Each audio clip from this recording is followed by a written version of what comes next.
Senhoras e senhores, é impressionante como o futebol é capaz de produzir roteiros inimagináveis. O que foi essa final de Copa Africana de Nações entre Senegal e Marrocos? Vamos colocar em contexto que é muito importante para a gente entender o que representa essa final, ou principalmente o final do jogo. A Copa Africana de Nações foi realizada em Marrocos e a seleção marroquina, com um grande time, poderia se sagrar bicampeã e voltar a conquistar um título depois de mais de 40 anos de espera, jogando em casa. Para piorar a situação, a seleção senegalesa chegava com uma certa revolta que já era motivada por um contexto geral africano. Afinal, havia a sensação de que a Copa estava sendo manipulada a favor de Marrocos. Um pênalti para a Tanzânia que não foi marcado nas quartas, além de outras marcações duvidosas que teriam levado a seleção marroquina até a final e que estavam favorecendo o título marroquino em casa. E aí, nesse clima, as seleções chegam para se enfrentar na final. E um jogo que era bem movimentado, bem competitivo entre as duas equipes, e era um 0 a 0 até os 93 minutos, onde começou a completa loucura. Aos 93, gol de Senegal. Na cobrança de escanteio, a bola chega ao Seck, que desvia de cabeça, vai na trave, volta para dentro da área, e o desvio para complementar do jogador senegalês para fazer 1 a 0. Mas o gol foi anulado. Antes mesmo da bola entrar, o juiz havia apitado por uma falta do Seck em cima do Hakimi. Até então, tudo normal, porque foi falta. Tem um movimento de empurrão do Seck para cima do Hakimi. Era nítida a cobrança, a falta que tinha que ser marcada, e Senegal não podia reclamar até então. Mas o jogo volta a acontecer, 0 a 0 de novo, e aos 98 minutos, no último lance, pênalti para Marrocos. E aí, meu irmão, a situação vai degringolar. Por quê? O que parecia para o Senegal basicamente era: anularam um gol nosso e deram um pênalti para os caras no último lance. E o pênalti não ajudava em nada, porque é sim muito duvidoso. Aquele pênalti do Diouf em cima do Dias, que tem sim, o Dias, ele se aproveita de uma bobeira, de uma infantilidade do Diouf, que coloca a mão no ombro dele e o Dias se joga para trás como se tivesse sido empurrado, puxado, né? Para mim, não dá para dizer que é um pênalti claríssimo, de jeito nenhum. É um pênalti discutível, duvidoso. E para aquele cenário de ser o último lance do jogo, marcar um pênalti duvidoso colocava de vez as coisas para os ares, com um pré-cenário de que, na teoria, Marrocos estava sendo beneficiado. Então, a seleção senegalesa, a revolta foi gigantesca por toda a situação que estava se concretizando ali. E o pênalti era assim duvidoso.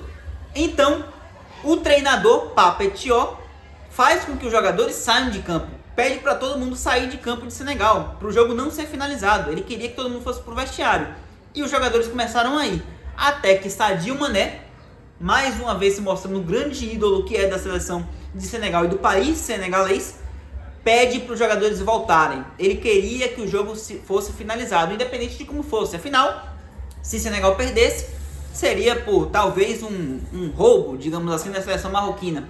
E ele vai até o vestiário chamar todo mundo para voltar. Até então já tinha sido mais de 15 minutos de paralisação e era um cenário de o treinador tirando o time de campo, o camisa 10 fazendo o time voltar a campo, Marrocos ali na dúvida do que fazer, Marrocos querendo que o jogo voltasse a acontecer para cobrar o pênalti, quem sabe se sagrar campeão. E Senegal sendo trazido de volta pelo seu camisa 10, pelo seu ídolo, para o jogo ser finalizado. Naquele momento, com esses 15 minutos de paralisação, a loucura já estava instaurada. Mas iria piorar. Eis que surge Brahim Dias. Vamos colocar de novo em contexto, porque é importante. Brahim Dias era o artilheiro da seleção marroquina e da competição até a final. O melhor jogador marroquino na competição, era o mais decisivo. Camisa 10 da seleção marroquina e candidato postulante a ídolo caso viesse a fazer o gol no último minuto e se sagrar campeão e artilheiro com o gol dele na final. Esse é o cenário do Brahim.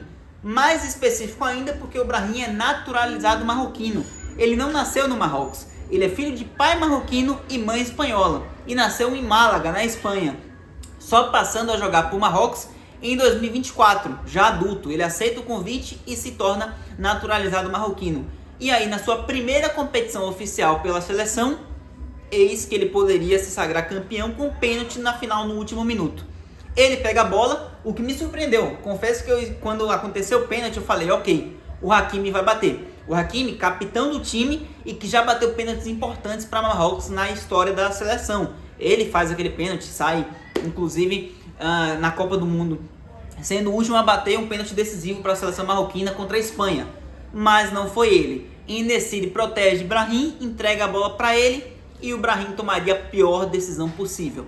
Depois de mais de quase 20 minutos de paralisação, todo aquele cenário com o estádio pegando fogo, protesto da seleção senegalesa, protesto da torcida que tentou invadir o campo, briga na arquibancada e o Brahim tem a chance de acabar com o jogo, dá uma cavadinha no meio do gol.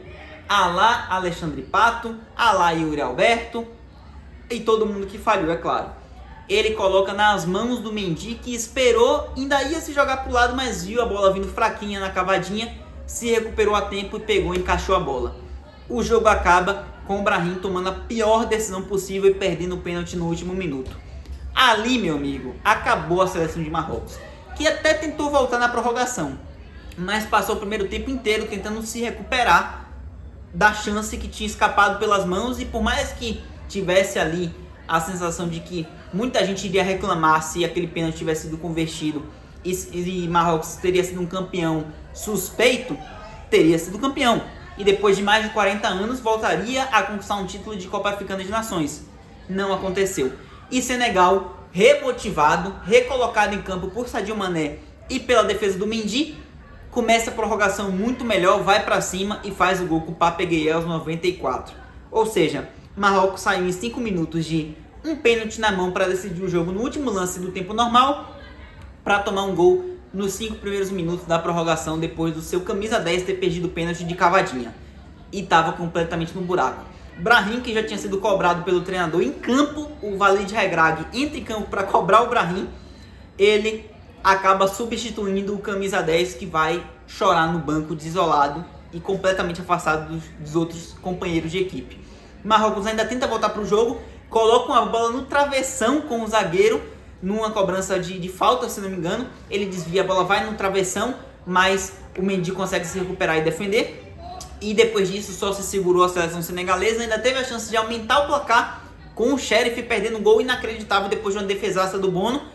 E ficou nisso, 1-0 para Senegal, depois de quase deixar o campo, mas quase abandonar a partida a mando do treinador, voltar a mando do Mané e cravar 1-0 para se sagrar bicampeã da Copa Africana de Nações.